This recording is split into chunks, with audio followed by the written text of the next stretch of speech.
बैसाखी एक राष्ट्रीय त्योहार है जिसे देश के भिन्न भिन्न भागों में रहने वाले सभी धर्म पंथ के लोग अलग अलग तरीके से मनाते हैं। अंग्रेजी कैलेंडर के अनुसार बैसाखी पर्व हर साल 13 अप्रैल को मनाया जाता है। वैसे कभी कभी 12-13 वर्ष में यह त्यौहार 14 तारीख को भी आ जाता है। रंग रंगीला और छबीला पर्व बैसाखी अप्रैल माह के 13 या 14 तारीख को जब सूर्य मेष राशि में प्रवेश करता है तब मनाया जाता है। इस दिन सिख गुरुद्वारों में विशेष उत्सव मनाए जाते हैं। खेत में खड़ी फसल पर हर्षोल्लास प्रकट किया जाता है। बैसाखी पर्व के दिन समस्त उत्तर भारत की पवित्र नदियों में स्नान करने का महात्म्य माना जाता है।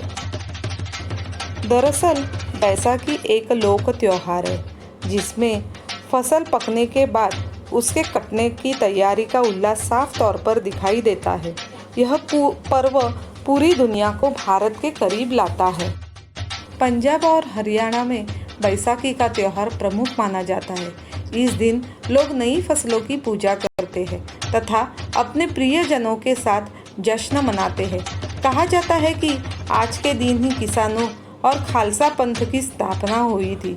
असम में इस दिन को बिहू, केरल में इसे विशु और बंगाल में इससे पोइला बैसाख के नाम से जाना जाता है।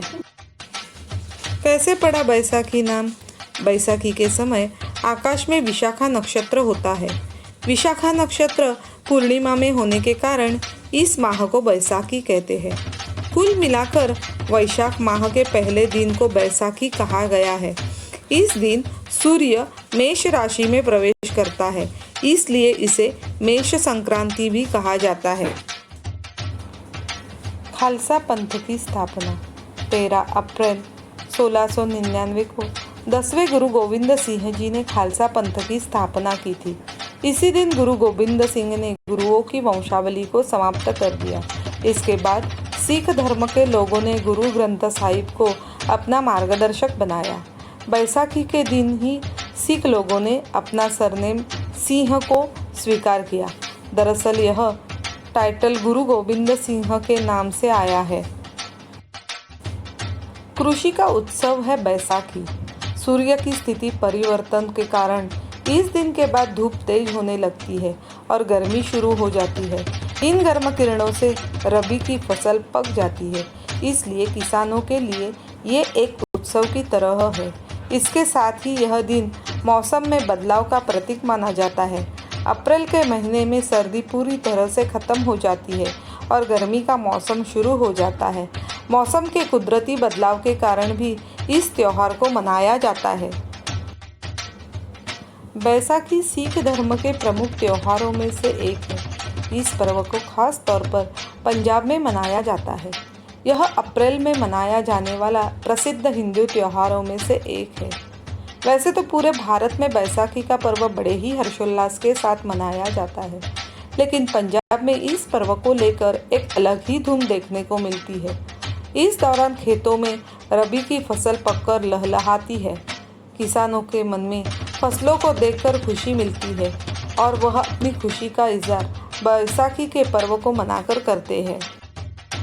बैसाखी मनाने की मान्यता। सिख धर्म के अनुसार बैसाखी मनाने को लेकर कई ऐतिहासिक कहानियाँ मौजूद है। इस दिन सिख धर्म के अंतिम गुरु गोविंद सिंह जी ने खालसा पंथ की स्थापना के लिए सिखों को संगठित किया था। वही ऐतिहासिक मान्यताओं के अनुसार कहा जाता है कि बैसाखी का उत्सव सिख धर्म के 9वें गुरु तेग बहादुर जी के शहादत के साथ शुरू हुआ था। धार्मिक ग्रंथों के अनुसार जिस समय मुगलिया सल्तनत धर्म परिवर्तन और अत्याचार की इबादत लिख रहा था, उस समय हिंदू धर्म और उसके लोगों की सलामती के लिए गुरु तेग बहादुर जी ने इसके खिलाफ आवाज़ उठाया। इसके बाद औरंगजेब ने गुरु तेग बहादुर को इस्लाम धर्म स्वीकार करने के लिए प्रताड़ित किया, लेकिन वह इसमें नाकामयाब रहा। गुरु तेग बहादुर जी ने अपना शीश कटवा दिया, लेकिन इस्लाम कबूल नहीं किया। इस पर्व को लेकर यह भी खास मान्यता है। इस दिन पंजाब का परंपरागत नृत्य भांगड़ा और गिद्दा किया जाता है। शाम को आग के आसपास इकट्ठे होकर लोग नई फसल की खुशियां मनाते हैं। पूरे देश में श्रद्धालु गुरुद्वारों में अरदास के लिए इकट्ठे होते हैं। मुख्य समारोह आनंदपुर साहिब में होता है, जहां ग्रंथ की नींव रखी गई थी।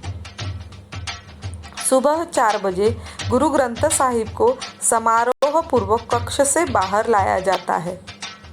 दूध और जल से प्रतीकात्मक स्नान करवाने के बाद गुरु ग्रंथ साहिब को तख्त पर बैठाया जाता है। इसके बाद पंच प्यारे पंचवानी गाते हैं। दिन में अरदास के बाद गुरु को कड़ा प्रसाद का भोग लगाया जाता है। प्रसाद लेने के बाद सब लोग गुरु के लंगर में शामिल होते हैं। श्रद्धालु इस दिन कार सेवा करते हैं। दिन भर गुरु गोविंद सिंह और पंच प्यारों के सम्मान में शब्द और कीर्तन गाए जाते हैं। हैप्पी बैसाखी।